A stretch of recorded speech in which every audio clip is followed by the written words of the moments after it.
IHI Books presents Bertin's River Part 3, a novel by Jan Gary Cantav. Background music by Fula, featuring my late friend Tito, composer, singer, and guitarist.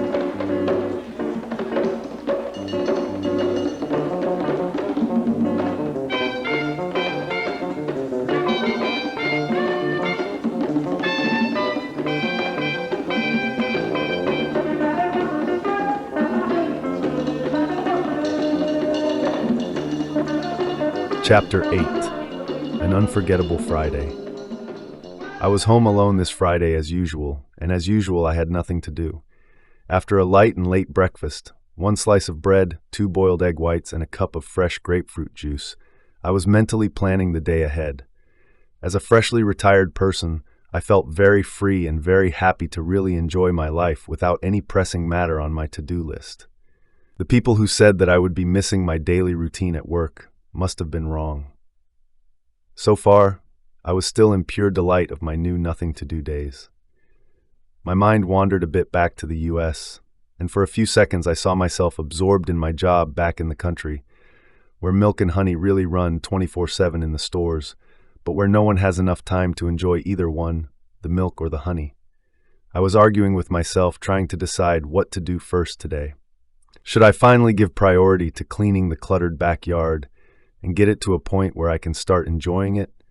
Or should I go to Benny's bric-a-brac by the river and get myself some cement and gravel to build a much-needed makeshift weightlifting equipment? I started to feel the urgency of lifting weight in order to stand a chance to keep whatever leftover muscles I still had on my bones, as recommended at my age by doctors. It was already past noon, and my day had not really started yet. Through the window, I could see that some of the people passing by my house were already exhausted. I noticed a young girl carrying a big plastic bottle of water on her head. She must have been at least on her 3rd trip to the fountain. I wondered where this tiny little girl gathers the strength to carry such a big jar full of water to the brim. I wondered why she was not in school at this time, like the other kids her age. I wondered how I could help her and other kids like her. I was still thinking about the little girl with the big jar and the many hundreds of other girls and boys with their own big jars, holding them down, when a loud noise ripped me out of my thoughts. The noise came from a few blocks away. At least that's how I perceived it to come from. It was from a large group of people. It was as if they were cued to yell at the same time. The brute was so loud that it must have resonated in all the crevasses of Bertin. It stopped and started again and again after a few seconds of silence. It seemed to follow a pattern. This kind of noise is typical of what we've come to expect during soccer games when the local team scores, but I was certain that there was no ongoing soccer game at this time. What else could get the people so joyous and so loud? This kind of effervescent din is also common when the power is back after a relatively long period of blackout, but the power was still off. And even if it had returned, the cry of contentment only happens at night, not during daytime. Whatever was happening must have been interesting, and nobody wanted to be left out. The whole populace dropped whatever they were doing and ran towards Altador's house, where the hoopla, it seemed, was coming from. My front door was wide open, and I could see and hear a lot of people, adults and children alike, running towards the scene where the action was taking place. I had no pressing matter in my agenda and was very curious to know what was going on. I joined the crowd. It took us about a minute to reach Altador's house, where, as predicted, the brouhaha was in progress. A large multitude was already amassed there, and I could hardly see what was really happening. The people in the front seats yelled one more time, and, although I was already accustomed to the sound, its sheer strength surprised me. All I was able to see were 2 skinny legs up in the air for less than a second. I quickly understood that I was witnessing a fight and that the guy with the skinny legs was having quite a bad time. I felt sorry and regretted being among the spectators. I got to the scene almost at the end of the incident, but it did not take too long to get a full coverage of what happened by listening to commentaries. According to the many pieces of information I gathered, the story goes like this. Claude, a very tall and muscular young man who spends most of his time lifting weight, playing domino for money, and courting young married women, was caught with Idalia, Altidor's wife, by Altidor himself in Altidor's own bedroom. Nothing in Bertin at that time could be more entertaining. This was better than the best soccer game.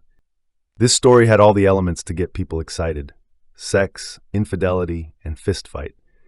When a husband catches his spouse in such circumstances, usually the expected chain of events is the following. The perpetrator, surprised and ashamed for being caught pants down, literally, in someone else's bedroom, jumps out through the window, hopefully with his pants in his hands.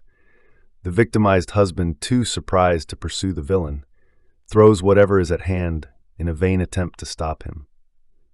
The cheated husband then turns his anger against his wife. The disgraced wife, wrapped in the soiled cover sheet on the desecrated bed, begs for forgiveness in one breath, while in the next breath denies what the husband just saw with his own eyes really happened. Often, most men would see it fit, considering the gravity of the situation, to physically punish their unfaithful wives. The guilty party would offer very little resistance, and in a few days, life would go on as if nothing happened. That is the best scenario. The worst scenario includes the above, plus the unfaithful wife being kicked out of the house with no consideration for the sweat equity the lady contributed to the financial standing of the partnership. This time, the situation evolved in quite a different direction. You see, Claude is at least 6 feet tall and weighs approximately 200 pounds. We are talking about 200 pounds of muscles, not wiggling fat. Compared to Altidor's pedigree, the gentleman is barely 5 feet tall and weighs probably less than 120 pounds. He looks like someone who suffers from some kind of intractable chronic disease with a hard-to-pronounce name, some sort of rare kind of anemia. Altidor looks weak, sounds weak, and is weak. On that unfaithful day, he came home very early, around noon, from his day job. He drives his own tap-tap on the Carrefour, Port-au-Prince route. He did not feel well, as most every day, and decided to stop at home for a short rest. One of his wisdom teeth was causing a nagging and intolerable pain. He needed rest, and he was also hungry. When Altidor opened the door of his home, he heard a strange noise. It was like that his wife was in pain and crying in the bedroom. He rushed in and opened the door so quickly that he forgot to knock. The first image that hit him was that of his wife and an unidentified man gyrating in his bed. They were so intensely involved in their ecstatic activity that they did not notice his presence. At first, he could not believe his eyes and almost fainted. Before he could even make sense of what was happening, the 200-pound naked gorilla pulled himself up and, without any hesitation, without uttering a single word, he threw a punch at Altidor. The blow landed right between his left eye and his left ear. It was a strong end-of-fight kind of punch. The impact pushed Altidor off balance, and he fell on the floor like a bedraggled doll. Altidor's survival instinct kicked in, and instead of reclaiming his castle as he should, his priority quickly changed into trying to get out of the room. One more blow from this enraged wild beast might kill him for good. He ran outside. Altidor was effectively evicted from his own house by a vagabond, a va-nu-pied, a valpa. The crowd burst into laughter when a dizzy Altidor, with a swollen face, emerged from the house. He was not bleeding, but everybody was sure and certain that he just got a savage beating. They knew that Claude was inside, and they knew what he was doing. Everybody knew except Altidor that his wife was having an affair with Claude. "Go get him! Go get him!" the pack yelled in unison. A middle-aged man distinctly yelled, "You cannot let a man do that to you." They were clapping, laughing, stumping. Altidor was being teased and challenged by his teasers to go back inside, but it was not an easy task, especially while his head was spinning at the speed of pain, fear, and humiliation. Poor Altidor, he was in a very terrible situation. He was reluctant to re-enter his house for obvious and vexing reasons, but staying outside was also too taxing for his ego. The growing, unforgiving crowd was not at all empathizing with him. They were laughing at him. They were teasing him. They were having a good time at his expense. "Yeah, man. Claude is in the house. Altidor cannot get in," said a young man acting as a Radio Carib's reporter, his right fist in front of his mouth as if he were holding a microphone. Contrary to the US, where one can dial 911 for almost any trivial affair and receive assistance in minutes, in Haiti, your 911 is your neighbors if they are on your side. Altidor's neighbors never liked him too much. It is not that they approved of Ticlaud's business with Altidor's wife, but they were glad that something so bad and so public was shattering the image that he was the luckiest guy in the neighborhood. Holding on to a good job and having a pretty wife to come to after work created him a lot of envious frenemies. Such an ugly small man with such a gorgeous wife, they didn't match, people thought. Rumor has it that he got his wife Idalia to fall in his arm with some help from Brenor, a hunchback man believed to possess very special mystical powers inherited from his ancestors. The people who did not make it on time for the free wrestling match between T. Claude the Giant and Altidor the Freluquet, Frail, were mostly thrilled to hear that Altidor was ousted from his own house. It was spontaneous jubilation for many. It was rara time. T-Sun the Samba, the town's top troubadour, expeditiously got a new tune going, Altidor cria pour femme, Pagen gason nan kaila. It can be loosely translated as, Altidor sheds tears for women. Altidor is no real man. Although there was no musical instrument around, chest beating, floor stumping, loud cheering, and hand clapping were enough to create a festive atmosphere second to none. The teasing of the crowd and the thought of that naked man still inside his own house with his naked wife were unbearable. He came to the conclusion that death at the hands of T. Claude was a better alternative than the humiliation that he had to endure for the rest of his life if he lacks the courage to enter his own house. David Altidor decided to confront Goliath T. Claude. Fueled by the energy and courage of desperation, Altidor threw his weak 120-pound body inside, pushing the door open with his left shoulder. His attempt to re-enter his own domicile was not successful. Goliath T. Claude was right behind the door and intercepted him. T. Claude effortlessly pushed him back outside where he came from, where he belongs. Altidor lost his balance and rolled on the dust. The crowd went wild. At this point, Altidor started to get very dizzy. He could no longer see clearly. He could not think. He could not fight. He could not even run away. This time, David was about to lose the fight without even scratching Goliath. T. Claude followed Altidor outside in a shower of applause.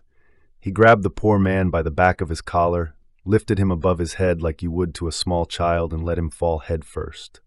He repeated the same brutal act with ease over and over. Altidor was no match for T. Claude. Every loud yell that was heard was joyful expressions of the spectators, amused to see Altidor being lifted way off the ground and dropped headfirst by the merciless T. Claude. If you've heard the crowd yell thrice, that means Altidor hit the floor 3 times. If you heard 4 times, he got crushed 4 times. Who could keep count? T. Claude sacked the Freluquet so many times. Altidor never stood a chance and offered no meaningful resistance. An old lady who was also attracted by the noise, sensing that this unfair fight might end up in the death of the weaker fighter, armed herself with an old broomstick and hit the giant many times on his back with all her might. "Stop! Stop!" she vehemently yelled while hitting T. Claude. After many attempts, she put an end to the fight, and the victorious T. Claude turned to the crowd as if he were soliciting a last round of applause. And they followed through. The fight over, the crowd started to dissipate. 2 men carried T. Claude on their shoulders, like they'd do for the player who scores the winning goal in a tightly contested soccer match. And the others, adults and kids alike, were jumping around and shouting T. Claude's name. It was surreal. T. Claude was their heavyweight champion of the moment. He was their hero. He enjoyed every bit of his moment of glory. A couple of children who witnessed the fight reenacted the high moments and laughed. Idalia, Mrs. Altidor, remained confined inside the house during all this commotion. She was too ashamed and too scared to venture outside. The same people who thought of T. Claude as a hero might decide to lynch her. She stayed hidden inside the house, not knowing when she would be able to see the light again. She knew that her neighbors would probably never forgive her for what she had just done. Women do not do such things. Since the world has been the world, since time immemorial, Men have always been allowed to spread their seeds all over the place without any serious backlash from society. But women who behave like men in this area of activity have yet to benefit from the same indulgence. Cheating is not an equal opportunity activity. Cheating is not gender neutral. From her room, she understood that T. Claude was treated like a hero. She also knew that it would not be the same for her. Idalia's main concern was the inevitable degradation of her relationship with her husband. At the present moment, she could simply hope that what just happened never happened. Her fear was that her life would never be the same again. A pounding headache caused her to close her eyes. It was like her heart was beating inside her head. She felt numb, small, stupid, and dirty. Regrets, remorse come to mind in the absence of a better term to describe her feelings.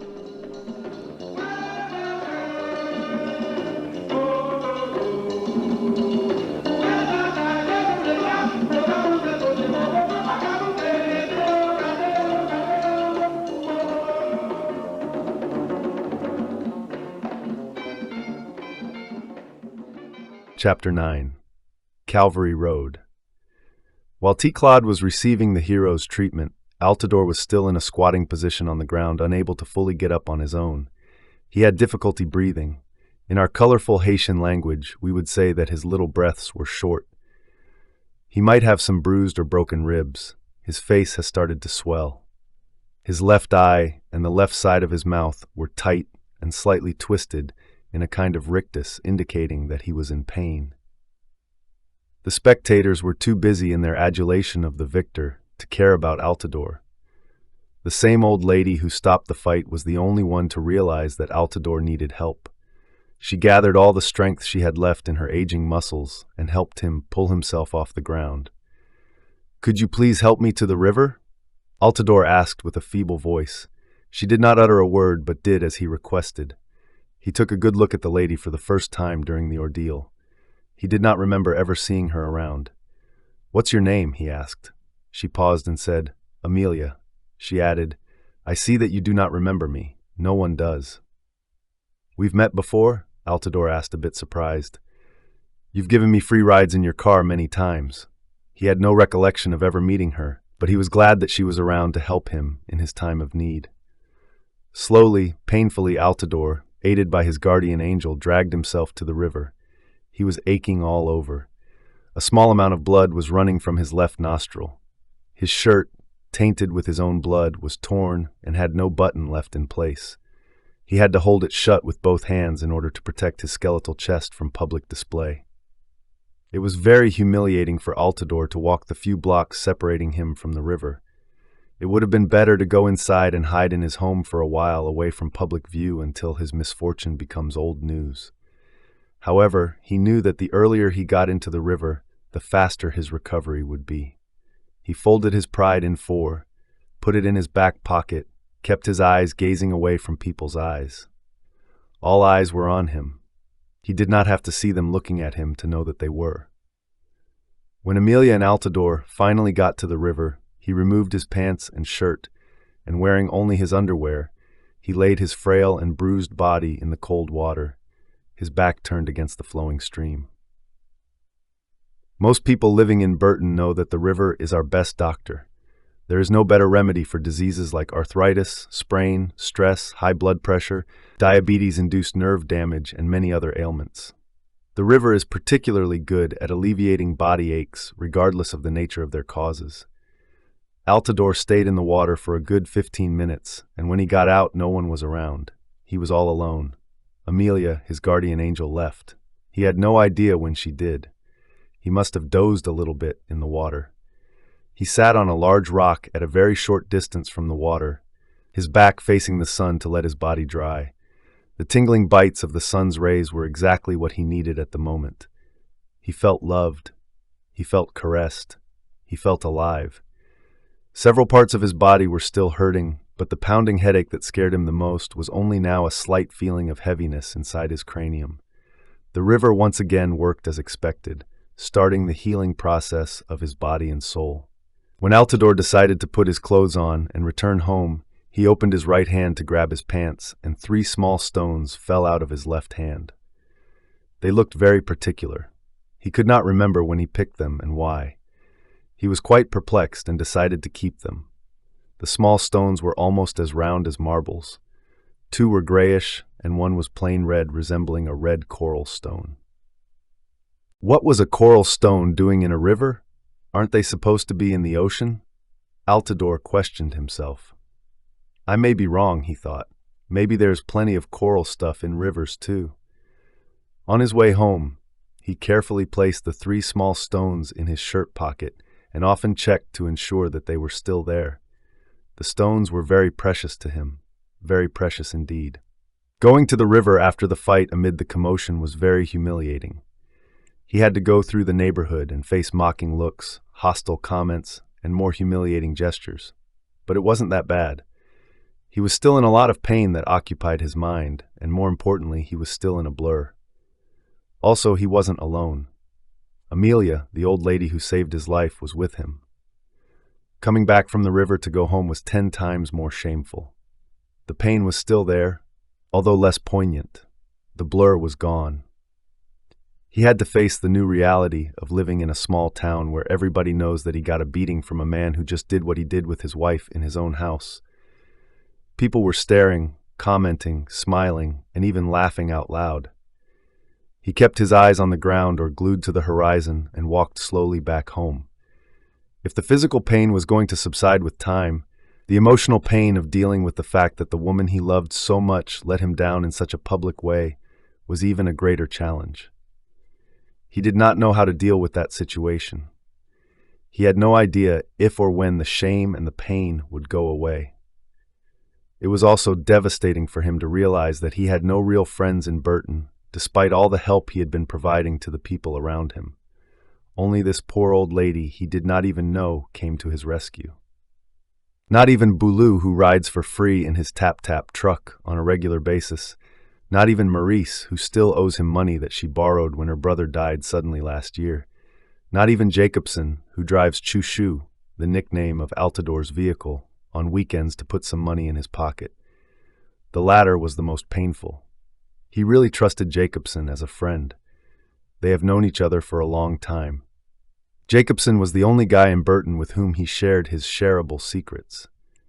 During the fight, while Altidore was going through hell, their eyes crossed, and the smile in Jacobson's eyes and face was even more hurtful than the beating he was having from T-Claude. On his way back from the river, Altidore walked all alone.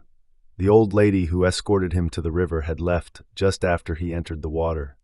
He kept his right hand on his shirt pocket, making sure that the 3 small stones will not abandon him like everybody else had. Altidore felt lonely and sad. He shed a few tears.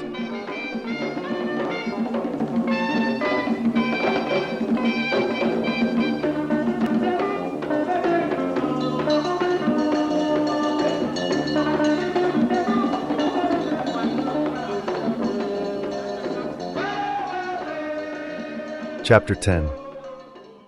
Altidore is back into his castle. Altidore is a very small man that only a mom can find handsome. His nose is visibly too big for his face. His left eye pays no attention to the right one. They each look in their own direction. Idalia, au contraire, is tall and beautiful. She is blessed with 3 features that strike a nerve in most, if not all, Haitian men. She has light skin, long black hair, and oversized breasts. Anecdotally, small men with imposing, beautiful wives tend to be explosive. They tend to speak loudly. They are usually very strict, and almost all the time have the need to be in total control. Altidore is a small man and generally behaves like one. His wife Idalia knows him well. After what happened today, she was bracing for a big fight. When Altidore entered the house, he found Idalia sitting on a chair in a corner of the bedroom. She was expecting him to do his usual yelling and cursing when he is very upset, and was quite surprised that he completely ignored her and simply sat on the side of the bed. 1, 2, 3 minutes passed. They did not exchange a word. They avoided each other's eyes. She began to feel very uncomfortable and tried to start a conversation after scratching her throat. "So you are not saying anything?" He lifted his shoulders and his lower lip at the same time and let them down in perfect sync. That was his response.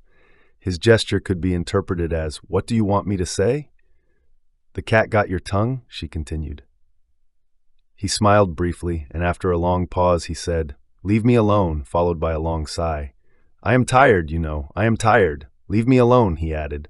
He meant to say, "I am hurting." She was hoping that he would start yelling and cursing. She would act contrite and attempt to apologize. It would be much easier for her to say how sorry she was. His silence and apparent indifference did not help at all. She was ready to beg for forgiveness, but if apologizing wasn't enough to control the situation, she was ready to switch to accusing him of doing the same with T. Marie, Michelle, Zula, Sonia, and many more ladies among those she knew about. Public transportation drivers are reputed to have many pastime girlfriends along the road. He was a professional driver, and he was no exception to the rule. In a good day, when money is plenty, Altidore usually stops at one of his lady friends to have a good time before coming home to his wife. Altidore kept quiet. The whole afternoon was so devastating that he was in a state of shock. Idalia had no way of having a clue of what was going on in her husband's mind. One thing was certain, he was not going to argue today. At least not today. The wound was too fresh, too painful. He needed time for himself. He needed to be alone.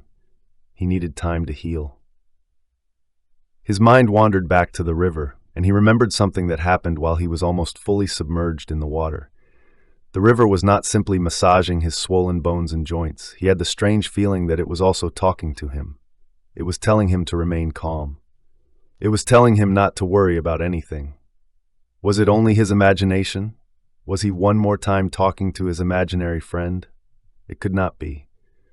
The conversation he had with the river was too deep, too real, too moving to be with an imaginary friend. Thinking about the river reminded him of the small stones. He felt them with his index finger one more time to ensure that he had not lost them. Collecting the 3 stones in the river was not completely a decision that he made on his own. It sounds crazy now, but he was convinced that the river told him to do so. It felt like the river gave them to him for a reason. He had no idea what for. Altidore put the stones in an empty shoebox that he kept because the box was very nicely designed. He carefully pushed it under the bed. Will he ever open this box and look at them again? Probably not. The memories would hurt him too much. Tired, hungry, humiliated, feeling rejected, he let his body collapse on the bed and quickly fell asleep. He must have slept for a long time, since when he woke up the room was dark. As soon as he opened his eyes, the whole traumatizing experience he'd just gone through resurfaced in his consciousness. The house was eerily quiet. He looked around. Idalia was nowhere to be found. She left while he was asleep and took with her most of her clothes, shoes, and other belongings. She probably went back to her mom in St. Mark, he thought. It was not the first time she looked for refuge at her mother's house. This time was very likely to be the last. He promised himself to call his wife's mom tomorrow morning just to confirm. Just a few days, 2 or 3 after Idalia left, he started to feel that life without his wife wasn't the same. He started to miss her. He started even to forgive her, but she was already gone. T-Claude? This low-life continued enjoying his low-lifeness. He became even more popular in Bertin. Countless classless women with low self-esteem in the neighborhood openly expressed their desire to be in bed with him. Some women simply like thugs for whatever reason. He was at this time the most eligible bachelor in town. After this terrible incident that almost claimed his life, Altidore spent most of his leisure time indoors. He wasn't ashamed. He was just wounded. He needed time to reconsider how much value he must put on relationships with people in general. He still could not believe that his wife would do such a thing, and that his neighbors would behave the way they did. Sunday came, and for the first time his tap-tap didn't leave the parking lot in front of the house. Jacobson did not feel brave enough to come get it after what just happened. Like the rest of the crowd, he simply laughed during Altidore's misadventure. When he could help, at least stop the fight. Although T-Claude was acting like he owned the city after his victory, he started to give some serious thoughts about a possible revenge by Altidore, and took a few precautions. He acquired a sharp knife that he always carried with him, and avoided being alone late at night. It never crossed Altidore's mind to take his own revenge against T-Claude. He operates under a quite different paradigm. He strongly believes that the invisibles are always in control of every minute thing that happens down here on Earth. He was certain that what had just happened to him happened because the spirits allowed it to happen. Consequently, if there must be some kind of justice in all that, it must also be under the control of the spirits. The good news is that the spirits through the river had already spoken to him. They were on his side. They were most likely already working on his case. Why worry? The river gave him 3 stones, but so far, no instructions. All he had to do was wait patiently. It could be that the river wanted him to boil the stones and drink the water for acquiring supernatural strength and beat the crap out of T. Claude, or to bury them in front or in the back of his house for protection. Speculating would be a meaningless exercise. He just had to wait. He knew by experience that when people deal with the invisibles, they must be patient. The invisibles operate on their own calendar. Altidore was then waiting, and in the meantime, licking his wounds like an injured dog.